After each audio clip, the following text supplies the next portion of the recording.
They knocked on my door, hard, like they owned the place. 2 men in police uniforms stood there, their eyes cold, their smiles fake. Behind them, the HOA president watched from the sidewalk, arms crossed, lips curled. She wanted me gone. She wanted me destroyed, and she thought her fake officers would do it. But what happened next? Even she didn't see coming. Welcome to HOA Stories. I'm David, a regular guy living in a quiet suburban neighborhood just outside Dallas, Texas. I work from home, mind my own business, pay my dues. But in my neighborhood, minding your own business is never enough, because when the HOA president decides she doesn't like you, she finds a way to make your life miserable. And that's exactly what she tried to do with me. They thought I would open the door like a scared little rabbit. But I didn't. I opened it slow, steady, and I looked right into their eyes. 2 men stood there, both in navy blue uniforms. At first glance, you'd think they were police. They had the badges, the belts, even the little radios clipped to their shoulders. But I noticed something right away. Their shoes. Real officers don't wear running shoes. Not bright white sneakers that looked fresh out of a Walmart box, and real officers don't smell like cheap cologne mixed with sweat. Behind them, standing on the sidewalk like a queen watching her knights, was the HOA president. Her arms were folded tight, her smile thin, her eyes sharp. I knew that look.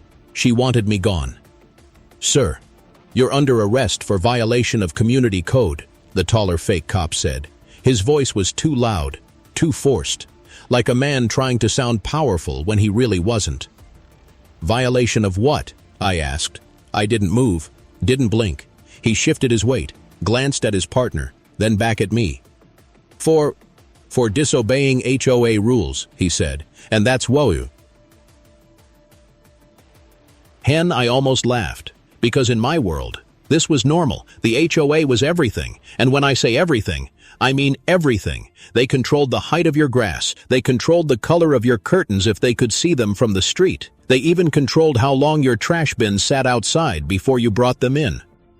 One time, a family down the street got a $100 fine because their teenage son left a basketball hoop in the driveway overnight. Imagine that. A fine for a basketball hoop. So when I painted my mailbox red, I knew it was a risk. I didn't expect them to like it. But I didn't expect this either. 2 fake cops at my door, with handcuffs shining in the sunlight. The president leaned forward and said loudly enough for me to hear, "Take him away." Now let me tell you something about me. I'm not the type to run. I'm not the type to bow my head and apologize just to make someone else feel powerful. I pay my dues. I follow the real laws. I live my life quietly. But when someone crosses the line, I don't back down. So I looked at those fake cops, and I smiled. I said, "Go ahead, read me my rights." The shorter one froze. His lips parted, but no words came out. The taller one cleared his throat. But nothing came out of him either, because the truth was, they didn't know the rights. They didn't even know how to play the part. And that's when I knew for sure. This wasn't about the law. This was about power. Her power. The HOA president thought she owned me. She thought she could scare me, embarrass me, push me out of the neighborhood. And maybe, just maybe, she thought I'd give up.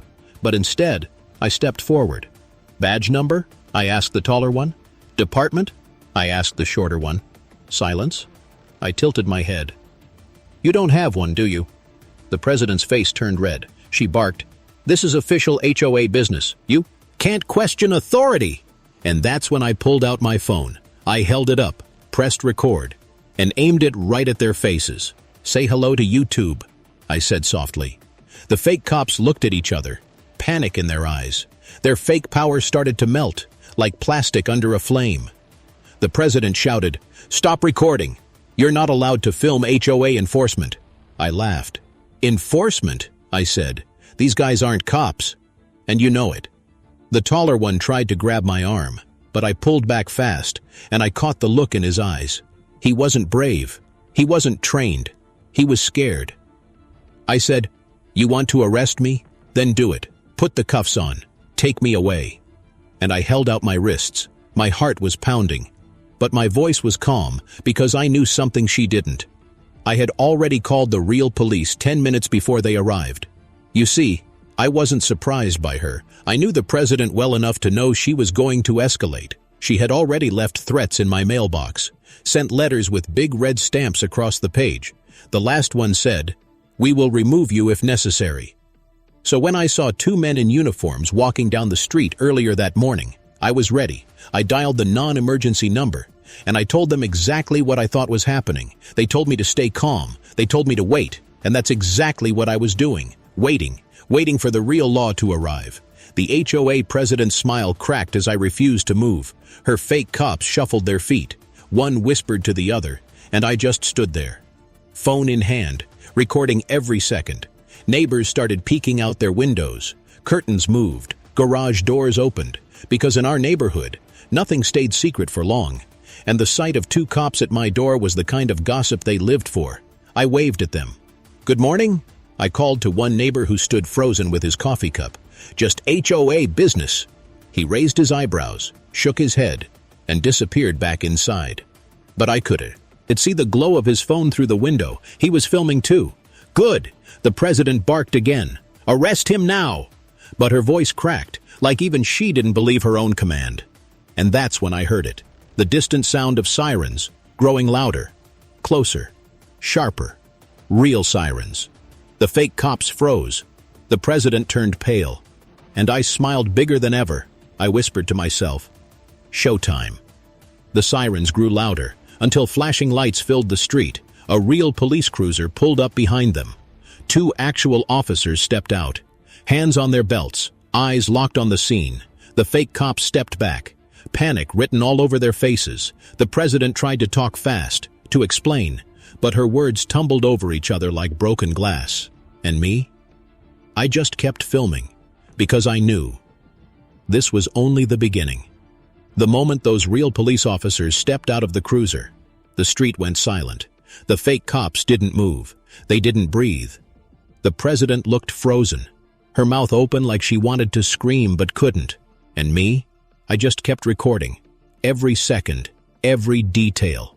One of the real officers walked up to the fake cops. His eyes narrowed as he looked at their uniforms, their shiny fake badges, their nervous hands. He said in a calm voice, "Which precinct are you with?" The taller fake cop stammered, Precinct 9. His voice cracked like glass under pressure. The real officer tilted his head. "That's interesting," he said softly, "because there is no Precinct 9 in this county." The shorter fake cop took a step back. The president stepped forward, waving her hands like she could erase the truth from the air.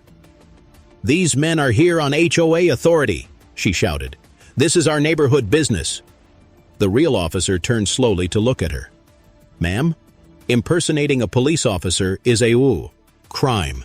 His voice was steady, sharp, final. The president's face drained of color. She started to protest, her words spilling out fast and broken. "It's not impersonating. It's symbolic. It's enforcement of the rules." But the real officer cut her off. "Ma'am, I'm going to need you to step aside."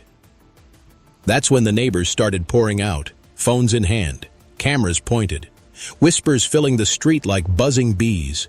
Everyone wanted to see what would happen next, and everyone wanted proof that the queen of the HOA wasn't untouchable anymore. The fake cops looked at each other, panic in their eyes. They weren't brave anymore. They weren't in control. They were just two men caught in a lie, a dangerous lie. The real officer pulled out his radio and spoke quietly into it. I couldn't hear all the words, but I heard enough. Possible impersonators, requesting backup. The fake cops broke. The taller one tried to run, but the second officer was faster, grabbing him by the arm and slamming him against the hood of the cruiser.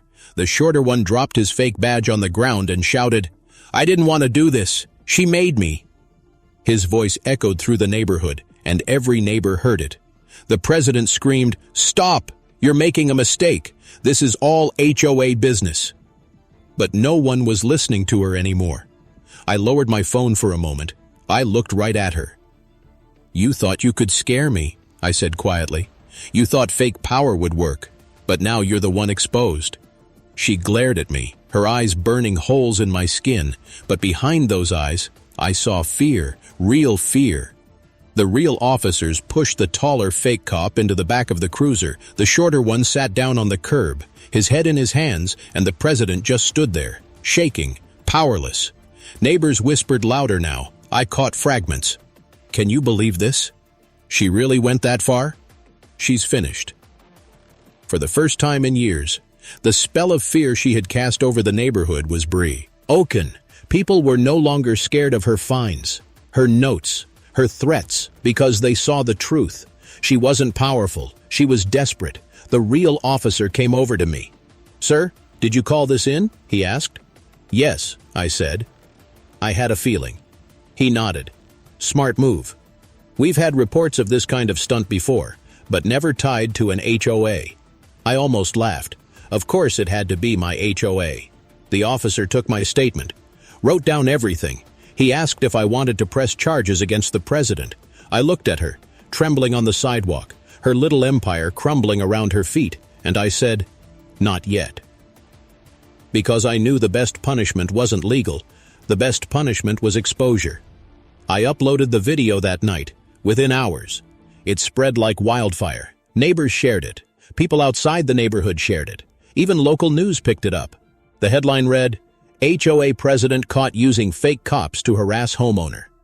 Comments flooded in. Some laughed. Some were outraged. Some shared their own HOA horror stories. And for the first time, I didn't feel alone. I wasn't just one man fighting a petty tyrant. I was part of something bigger. A movement of people tired of being controlled by pettiness and power games.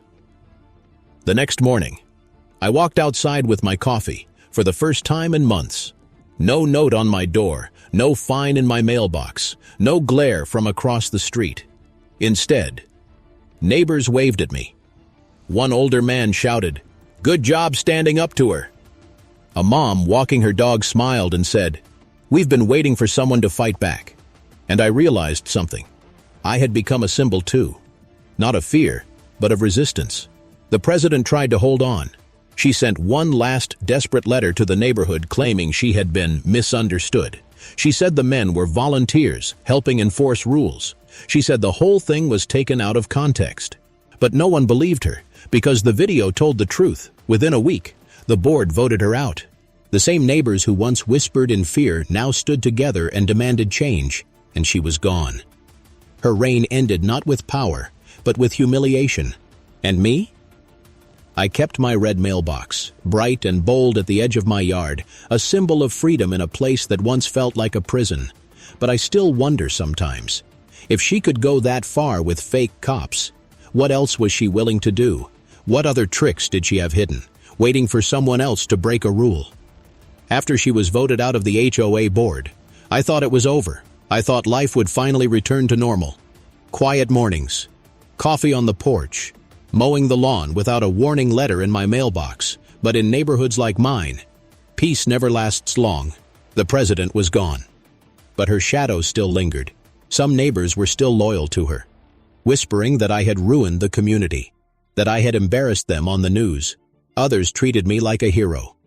But heroes don't usually last long in the suburbs, not when people are addicted to gossip, addicted to drama, addicted to conflict. For a few weeks, things were calm, too calm.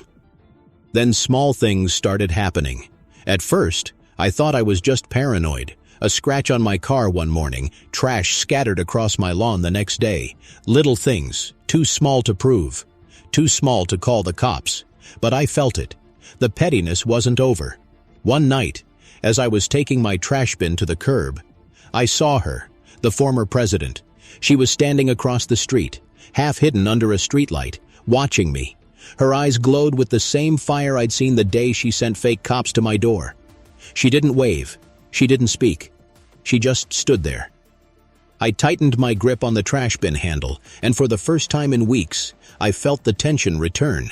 She was no longer the president, but she still wanted control, and if he couldn't have it through the board, she would find another way. The next morning, I found a letter taped to my door.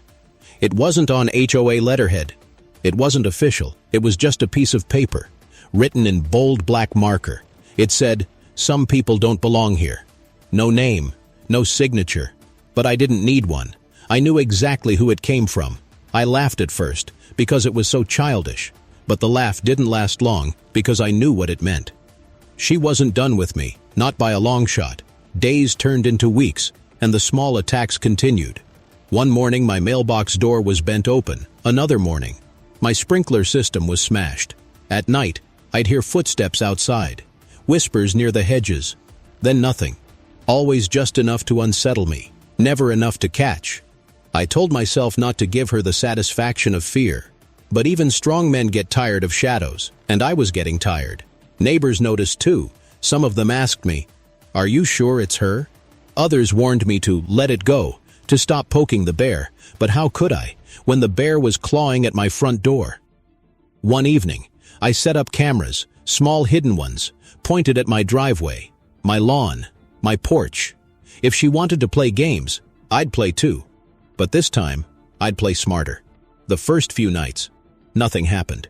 Then, one night around 2 a.m., my phone buzzed. Motion detected. I opened the app and saw it. Her, the former president, crouched by my mailbox, spray can in her hand. She was writing something across the red paint I had fought so hard to keep. The letters were big, messy, dripping. It said, "Traitor." My heart pounded, not out of fear, but out of anger. She wanted war, and I was done pretending I didn't see it. The next day, I didn't call the cops. I didn't even tell my neighbors. Instead, I cleaned the mailbox, polished it until it shined brighter than Bibon. And then I waited, because I knew she would come back. 2 nights later, motion alert again. This time, I didn't just watch. I walked outside, phone in hand, camera recording. She froze in the beam of my porch light, caught red-handed with the spray can still dripping in her hand, her face twisted with rage. "You ruined everything," she hissed. "You embarrassed me in front of everyone. This was my neighborhood." I stepped closer. "This neighborhood doesn't belong to you," I said. "It belongs to all of us." She shook her head, her hand trembling. No, it was perfect until you came, and I'll make sure you pay for what you did." And then she did something I didn't expect. She dropped the spray can, and she started crying, tears streaming down her face, but her words were venom. "You think you won, but you haven't. You'll never win. I'll never stop." For a moment, I didn't know what to do. She wasn't the powerful queen anymore. She wasn't even the angry tyrant. She was just a broken woman, clinging to control she no longer had. But broken people can still be dangerous. I told her to leave. I told her I had the footage, that I'd press charges if she ever came back, and she did leave. But as she walked away, she turned back and said something that sent a chill through me. "You don't know me yet, but you will." After that night, the harassment stopped. No scratches, no trash, no whispers in the dark. It should have felt like peace, but it didn't. It felt like the calm before a storm, because sometimes silence is scarier than noise. Sometimes waiting is worse than fighting. And sometimes the enemy you can't see is more dangerous than the one at your door. Weeks passed, months even, and slowly, life returned to normal again. Or at least, it pretended to. But I never forgot her words, and I never forgot her face that night under the porch light. Sometimes I still wonder if she's watching, if she's planning something new, if she's waiting for the perfect moment to strike again. Because in the suburbs, enemies don't disappear. They just move into the shadows. For a while, I thought she was gone. The former president disappeared like smoke in the wind. No more letters on my door. No more whispers outside my window. No more scratches on my car or spray paint on my mailbox.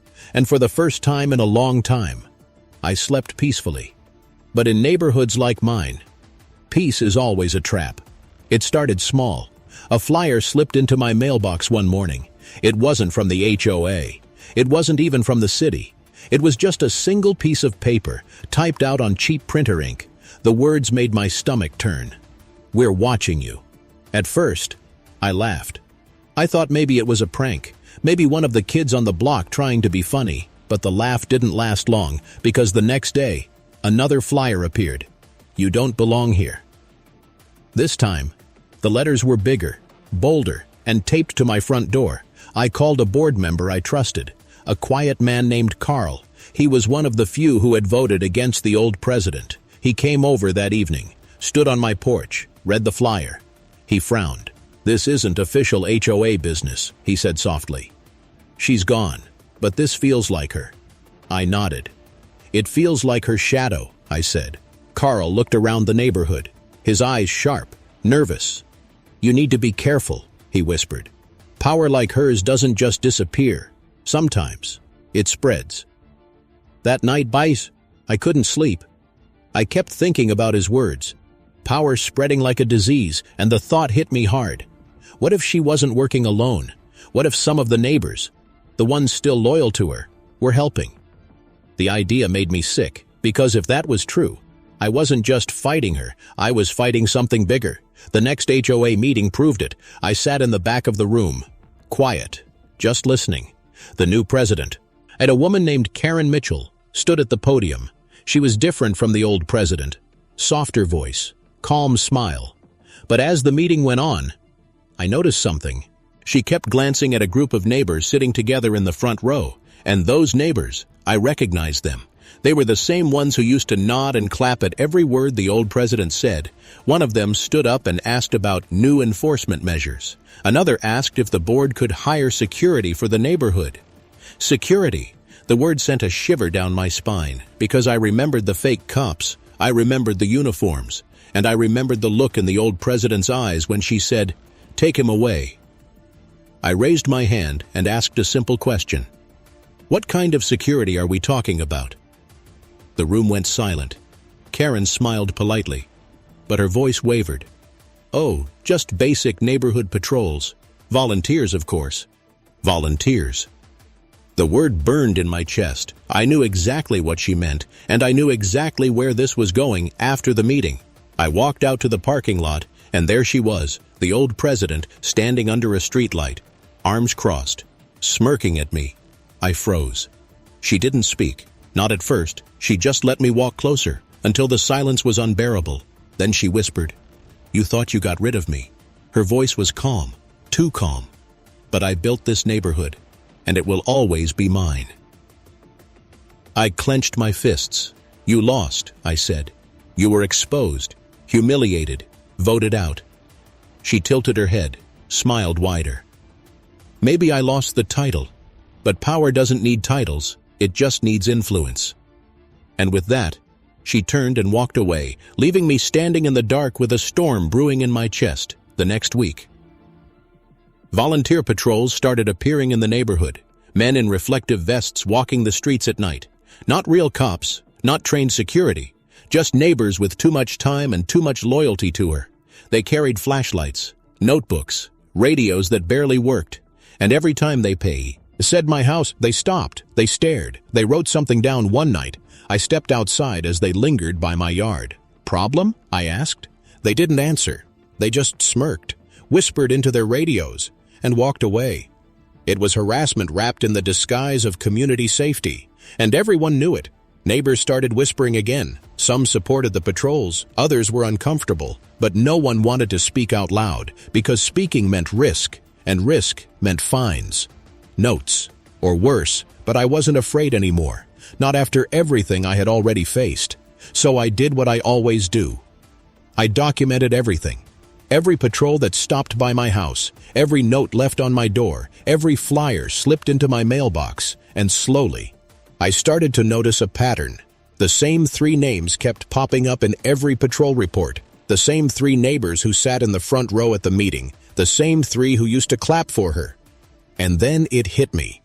This wasn't just random harassment. This was organized. This was her new army. I went to the next board meeting, and I brought evidence. Pictures, videos, flyers, timestamps. I stood up in front of everyone and laid it out. "This isn't security," I said. "This is intimidation, and we all know who's behind it." The room went quiet. The board members shifted uncomfortably. Karen's polite smile faltered, and in the back of the room, I saw her, the old president, smirking again. One neighbor shouted, "He's just paranoid." Another said, "You're dividing the community." But I didn't back down. I looked at the board, straight into Karen's eyes, and I said, "If you let this continue, you're no better than her." For a moment, no one spoke. Then Carl stood up. The quiet man who once warned me about shadows. He said, "He's right. This isn't safety. This is control. And we didn't vote out one tyrant just to let another one rise." The room erupted, voices shouting, people arguing, the board scrambling to restore order, and in the chaos, she slipped out the back. The old president vanished into the night. But I knew she wasn't gone. Not yet, because power doesn't just die. It hides. It waits. The patrols didn't stop.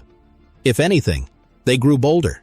At first, they only walked by my house at night. Then, they started shining their flashlights into my windows. They claimed they were checking for safety. But I knew the truth. They were checking for me. One evening, around midnight, I heard voices outside. I pulled back my curtain just enough to see 3 men in reflective vests stood at the edge of my yard. They weren't talking about crime. They weren't talking about safety. They were talking about me. "Write down the time," one whispered. He was still awake. My blood boiled. Since when was it a crime to be awake in your own home? I stepped onto the porch, phone in hand, camera rolling. "Can I help you, gentlemen?" I asked. They froze. One of them coughed. The other 2 smirked. "Just doing patrol," the tallest one said. "Making sure everything is in order." I raised an eyebrow. "In order?" I asked. "Yes," he said. "You wouldn't want to break any more rules." His words were sharp, but his smile was sharper. And behind that smile, I saw her shadow, the old president. She wasn't there physically, but her presence was in their voices, their smirks, their arrogance. The next morning, I found another flyer in my mailbox. This one was different. It wasn't just words. It was a picture, a grainy photo of me standing on my porch the night before. The caption read, "Rule breakers don't last long." My stomach twisted. This wasn't just harassment anymore. This was surveillance. This was war. I called Carl. I told him everything. He came over with a serious look on his face. "This has gone too far," he said. "They're not protecting the neighborhood. They're targeting you." I nodded. "I know who's pulling the strings," I said. "She's back. Maybe not on paper, but she's back." Carl sighed. "I believe. You. But proving it won't be easy." That night, I sat in my living room, lights off, watching the street through the window. Every sound made my heart jump. Every shadow felt like a threat. And then, I had an idea. If they wanted to watch me, I'd watch them too. I set up more cameras, not just on my porch, but in the trees, near the mailbox, even hidden in the bushes. If they were going to play spy games, I'd play too. Within a week, I had hours of footage. Patrols stopping at my yard, taking notes, snapping pictures, laughing as they whispered about me. One clip made my blood run cold. A man in a vest pulled out his phone. He called someone, and when he said her name, I knew. He said, "Yes, ma'am. We checked his lights. We'll report back tomorrow." Her? The old president still pulling the strings from the shadows? I brought the footage to the board. I stood in front of them again. "This is harassment," I said. "This is illegal. And this is her." Karen tried to calm the room. Her smile was thin now. Not confident, but nervous. "We don't have evidence she's involved," she said softly. I played the clip. Her name echoing through the speakers. The room erupted, voices shouting, some defending her, some furious at the truth. Carl stood by my side, silent but strong, but even with the evidence. The board hesitated, because fear doesn't vanish overnight, and her influence was still strong. That night, I made a decision. If the board wouldn't stop them, I would. The plan was simple. I knew the patrols came by my yard around midnight. I knew they'd stop, whisper, write notes. So I set a trap. I placed a box at the edge of my driveway, nothing inside. Just a plain cardboard box, but on the outside, in bold black letters, I wrote, "Evidence." Then I waited. Midnight came. Like clockwork, the patrol arrived. 3 men, same vests, same smirks. They stopped. At the box, one of them laughed. "What do you think it is?" The tall one knelt down. "Evidence, huh? Let's take a look." The moment he touched the box, floodlights exploded to life. My cameras clicked on, and I stepped outside. Phone in hand. Recording everything. "Caught you," I said. They froze. One of them cursed. The tall one tried to play it cool. We were just checking for suspicious packages. I laughed. You're not protecting anyone, I said. You're stalking me. And now, I have proof. The next day, I posted the video online, just like before. It spread faster than wildfire. Neighbors shared it, strangers commented. Even local reporters started asking questions. The patrols didn't look like heroes anymore. They looked like bullies, and bullies don't win in the court of public opinion. That evening, Carl came to my door. He smiled for the first time in weeks. You did it, he said. They're finished. But I shook my head. Not yet, I said. She's still out there, and until she's gone for good, this won't end. The next HOA meeting was chaos. Half the room demanded the patrols be disbanded. The other half shouted about safety and order. Karen tried to keep control, but her voice was drowned out. And then, the door opened, and she walked in. The old president, not as a leader, not as an official, just as a neighbor. But the room went silent. She didn't speak. She didn't need to. Her presence alone was enough to split the room in half. I stood up. I looked her straight in the eye and I said, "You can't control us anymore." The silence broke into shouts, arguments, chaos, and in the middle of it all, she smiled, because even without the title, even without the badge of power, she still had influence, and influence can be more dangerous than authority. That night, I lay in bed staring at the ceiling. I knew this wasn't over. She wasn't done, and the board wasn't strong enough to stop her. If I wanted peace, I would have to end it myself, but the question haunted me. How far was I willing to go? How far would you go to protect your home from someone who refuses to let go of power? After that meeting, everything in the neighborhood felt like a pressure cooker. People stopped smiling at each other. Patrols slowed down, but never really ended. Whispers floated from porch to porch like smoke. Even the air felt heavier, thicker, like a storm was waiting above the rooftops. And at the center of it all, she still walked our streets, not with a title, not with authority, but with eyes full of fire. The old president, the queen without a crown, the spider without a web but still spinning threads. I started keeping a notebook on my kitchen table every time something happened. A car idling too long in front of my house. A note slid under my door. A phone call that ended when I answered. I wrote it down, page after page, date, time, what I saw, what I heard. Because deep down, I knew where this was headed. We were past petty fines, past fake cops, past volunteer patrols. This was turning into something bigger, darker. One Thursday night, it happened. I had just finished dinner. I was sitting on my porch with a cup of coffee. The street was quiet, too quiet. Then I saw headlights at the far end of the cul-de-sac. A dark SUV rolled slowly toward my house. No plates on the front, windows tinted black. It stopped across the street, engine running, lights off. My phone buzzed, motion detected. The camera on my driveway caught it. The SUV door opening. A figure stepping out, tall. Hood pulled up, something metallic glinting in his hand. I stood up, heart pounding. This wasn't a neighbor out for a walk. This wasn't a patrol in a vest. This was something else. He crossed the street slowly, not sneaking, not running, just walking, like he owned the night. When he reached my mailbox, he crouched down, pulled out a small crowbar, and started prying at the post. My mailbox, my red mailbox. I didn't think. I just moved. I stepped off the porch, phone in hand, camera rolling. "Hey!" I shouted. He froze, then turned his head just enough for me to see his face under the hood. It wasn't a stranger. It was one of the patrolmen, the tall one, the same man who had smirked at me every night for weeks. "What do you think you're doing?" I asked. My voice was calm, but inside, my heart was hammering. He stood slowly, crowbar still in his hand. "Neighborhood maintenance," he said. His smile was crooked. "Wrong. That's not maintenance," I said. "That's destruction." He took a step closer. "You don't belong here," he said quietly. "She told me to finish it." She. I didn't have to ask who. The old president, behind him. The SUV door opened again. Another man stepped out, shorter, stockier, no vest, no badge, just dark clothes and a mask pulled up over his mouth. This wasn't a patrol anymore. This was intimidation. This was a message. I backed up slowly toward my porch, my phone still recording, my other hand sliding into my pocket, touching the small panic alarm I had bought last week.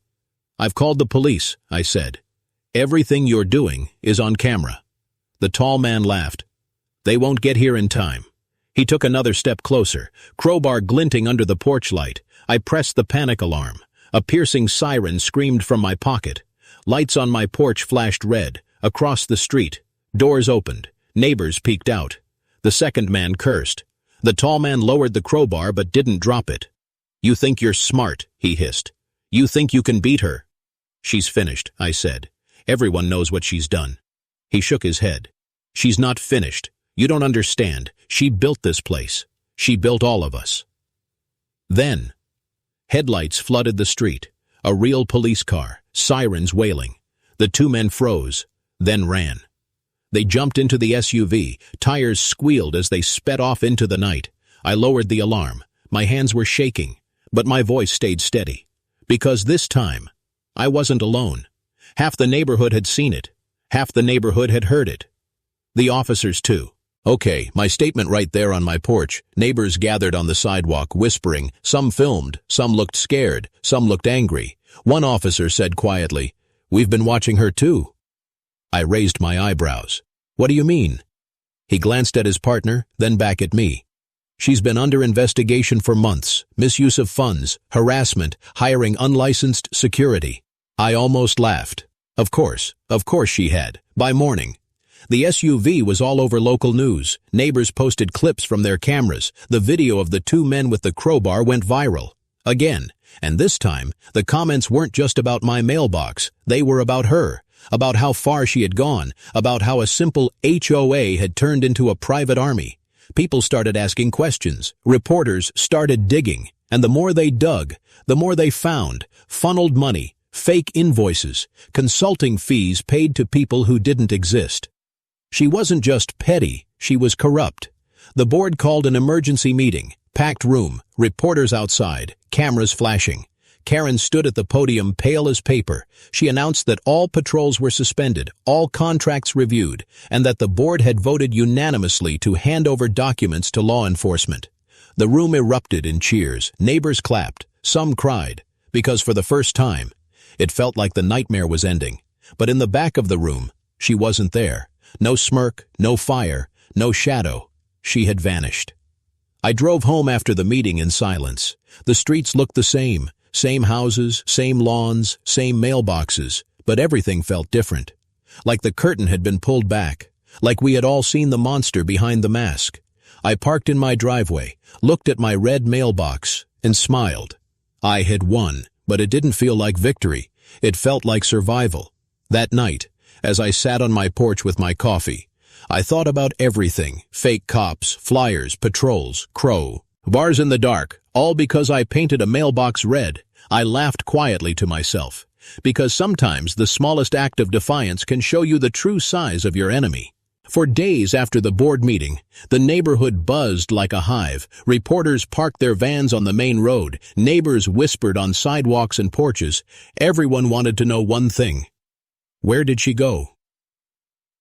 The old president, the woman who once ruled with fines, fake cops, and fear, the same woman who had turned simple neighbors into midnight patrols. She was gone. No one saw her leave. No one knew where she was hiding. And yet, her shadow still lingered on every street corner. I kept my cameras on. I kept my notebook updated. I still jumped at every car slowing down by my mailbox, because the truth was simple, until she was gone for good. None of us were safe. One morning, I got a knock at my door, but this time it wasn't fake cops. It was a real detective, plain clothes, badge on his belt, serious eyes. "Mr. Daniels?" he asked. "Yes," I said. He nodded. "We'd like to talk about your former HOA president." We sat at my kitchen table. He pulled out a thick folder, thicker than any HOA handbook I had ever seen. Inside were papers, receipts, contracts, photos. "She's been on our radar for a while," he said. "Your videos sped things up. Public pressure forced us to move faster." He slid a photo toward me.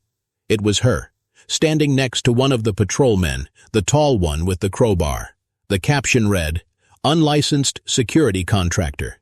She paid these men under the table, the detective explained, used HOA funds to create her own enforcement group. The board may not have known the full extent, but she did. I shook my head slowly. All of this over a mailbox? The detective smirked. Not just a mailbox. Power. She lost it, and some people can't handle losing. Over the next few weeks, the investigation unraveled everything. She had drained thousands of dollars from HOA accounts, created fake invoices, hired neighbors loyal to her, and paid them off, all while harassing anyone who stood in her way. And now, she was facing real charges: fraud, harassment, impersonating law enforcement through her volunteers. The news covered it daily. Her name became a joke. Her photo flashed on every local station. The queen of the cul-de-sac had finally fallen. But for me, it wasn't over, because even with her gone, the fear she left behind didn't vanish overnight. Neighbors still whispered, still avoided eye contact, still carried the weight of years under her thumb. I realized something important. Her reign wasn't just about her. It was about the silence she created, the fear she planted in all of us. We let her grow powerful because we were too afraid to speak, and that silence was the real prison. So one night, I did something different. I called my neighbors over. Not for a meeting, not for rules, just for a barbecue in my backyard. At first, only a few came, then a few more. By the end of the night, half the neighborhood was there. We ate, we laughed, we shared stories about the fines, the ridiculous letters, the quiet suffering we had all gone through, and something amazing happened. We started to feel like neighbors again, not prisoners of an HOA, not enemies divided by rules, just people. Living side by side. The new board began fresh elections. Carl was voted in as president, the quiet man who had always warned me about shadows. Now he stood at the front of the room with calm strength. He promised no more patrols, no more fear, only transparency, fairness, and community, for the first time in years.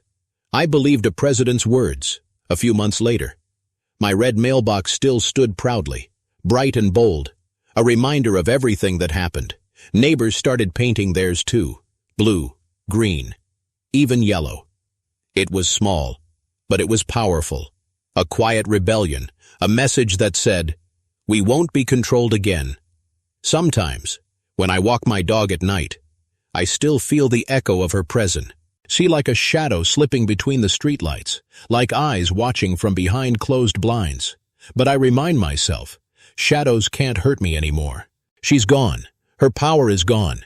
And in the end, all she left behind was proof that even the smallest act of defiance can change everything. So here I am, sitting with my coffee, telling you my story, a story about a woman who thought she could control everyone, a story about fake cops, midnight patrols, and neighbors too scared to speak, a story about how one red mailbox lit a fire that burned down her empire. And now, I want to ask you, if your HOA president tried to take everything from you, your peace, your freedom, your home, would you stand up and fight like I did? Or would you stay silent, hoping someone else would do it for you?